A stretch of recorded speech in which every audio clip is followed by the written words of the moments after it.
su relación con el diseño de interfaces interactivas. Te contaré en qué consisten y cómo manejarlas a la hora de diseñar.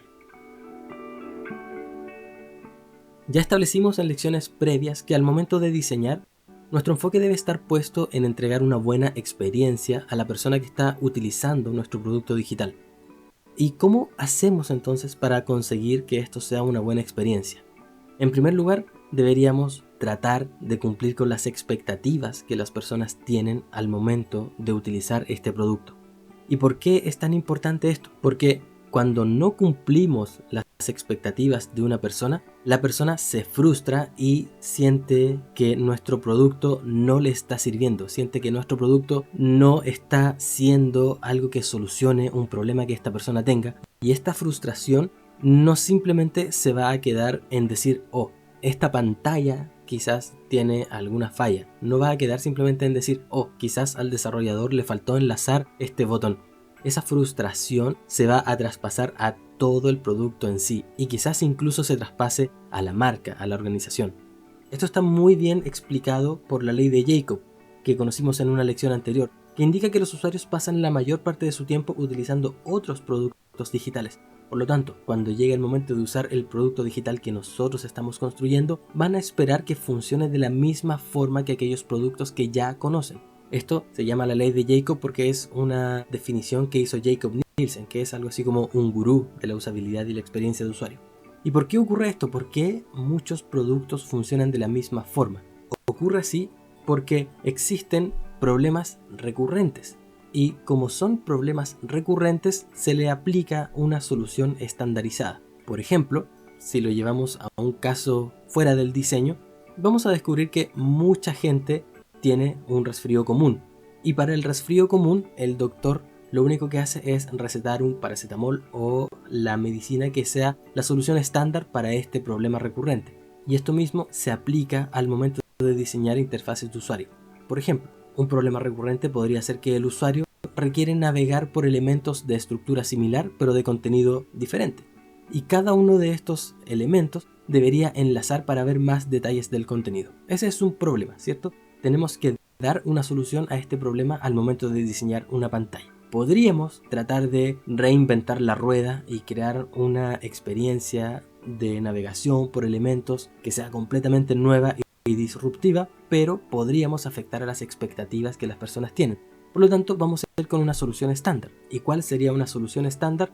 Una tarjeta que muestre una selección del contenido que representa, de modo que el usuario pueda tener una vista previa de este contenido y a partir de ese contenido el usuario pueda decidir si ingresar o no a ver el detalle. Es decir, llegamos a esta solución estándar del recuadrito con el resumen de contenidos que al pinchar vas a ver el detalle. Esto es lo que se conoce como los patrones de diseño, una solución estandarizada para problemas recurrentes. Y si miramos nuevamente este diseño que hemos utilizado como ejemplo, vamos a notar que aquí hay muchos patrones de diseño utilizados. Por ejemplo, está el patrón de diseño habitual de poner la navegación y el logo arriba en una barra.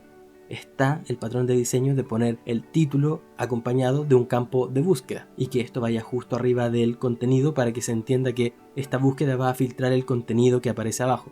Está el patrón de diseño de usar tarjetas que representan el resumen de un contenido y que invitan al usuario a hacer clic sobre alguna de estas tarjetas para ver el detalle del contenido.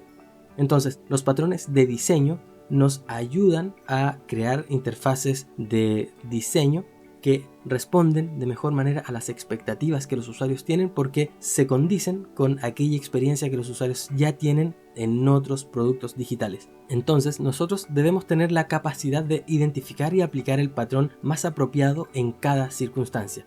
Y ya sé, seguramente alguno de ustedes está pensando, qué aburrido, yo me hice diseñador para crear cosas, para utilizar mi creatividad, no simplemente para aplicar soluciones estándar a los problemas que nos enfrentemos al momento de diseñar las interfaces. Pero no es tan así. Siempre hay espacio para la creatividad. Los patrones de diseño simplemente nos indican cuál es la estructura global con la que debemos representar una sección o cuál es la estructura base con la que podemos solucionar un problema de diseño. Pero la forma en que vistamos esa solución, la forma en que apliquemos esa solución es algo que nosotros con nuestra creatividad debemos definir. Por ejemplo, Dijimos que uno de los patrones más comunes es tener una barra de navegación superior que vaya acompañada del logo, ¿cierto?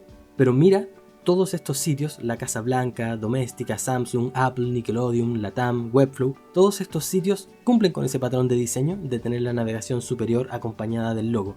Pero el diseñador, la diseñadora que hizo cada uno de estos sitios aplicó su creatividad para hacer que estas cabeceras sean apropiadas para la marca que representa cada uno de estos sitios. Si lo miras, ninguno de ellos es igual al anterior. Hay algunos que se parecen más que otros, obviamente, pero no es que aquí haya una falta completa de creatividad. Lo que vemos aquí es un patrón estandarizado, vestido o ajustado para cumplir con el estilo visual que tiene cada una de estas marcas. Así que no pensemos, por favor, que aquí no hay espacio para la creatividad.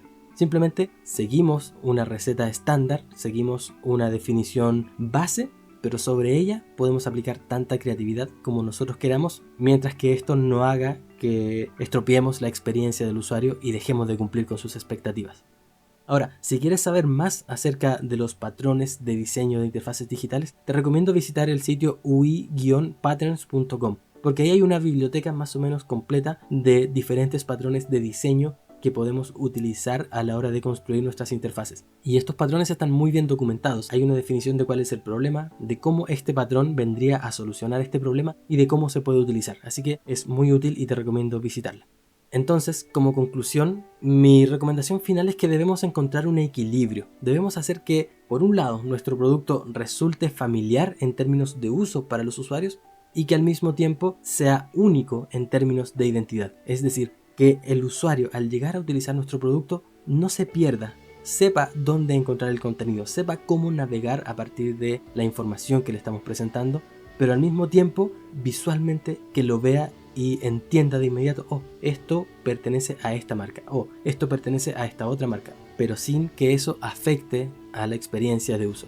Ahora recuerda que lo que estamos hablando acá es siempre en términos generales, porque puede haber situaciones en donde lo mejor que puedes hacer es construir un producto que no le resulte familiar a la gente. Si estás diseñando el sitio web de promoción de una agencia de publicidad, por ejemplo, puede que lo que te interese no sea tanto cumplir con las expectativas del usuario, sino hacer alarde de cuántos efectos y cuánta creatividad puedas poner. Siempre hay casos que se salen de la norma, pero por norma general debemos hacer que nuestro producto resulte familiar a la hora de usarlo y que al mismo tiempo sea único en términos de cómo es la identidad, de cómo se presenta, de cómo visualmente se unifica con la marca que este producto está representando.